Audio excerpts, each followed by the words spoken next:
ప్రముఖ సంగీత దర్శకుడు జీవి ప్రకాష్ కుమార్ వనక్కం.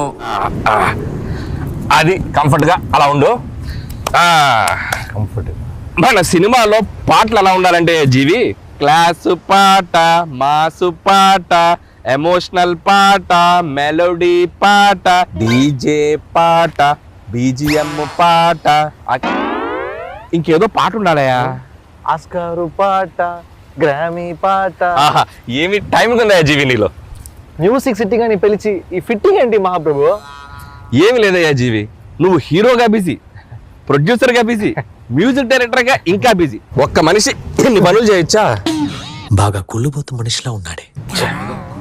ఇంత బిజీగా ఉన్న నీతో మ్యూజిక్ చేయించాలంటే మా ప్రొడ్యూసర్ కాళ్ళు చేతులు కట్టేసి పని చేయించమన్నాడు. నేనే కాస్త వెరైటీగా ఉంటుందని పాతి పెట్టేసి చేస్తున్నాను. ఆహా, ఓహో, ఏమి తెలివి మహాప్రభు. అదేదో కాస్త చప్పట్లు కొడుతూ పొగడొచ్చు కదయా. కొట్టానండి, లోపల మీకు కనపడట్లేదు. వెదర్ బాగుందయ్యా, పైగా బీచ్.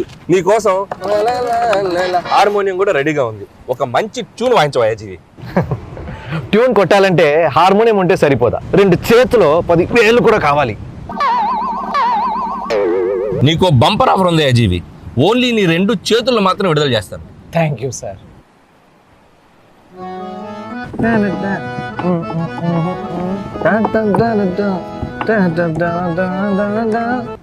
అనిల్ సార్, చెప్పమ్మా.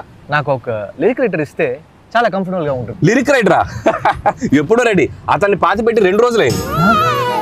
మాసు పాట, క్లాసు పాట, 2-4 పాట, 6-8 పాట, మెలోడీ పాట, ఫాస్ట్ పాట, అనిల్ గారు ఓకే చేసిన పాట.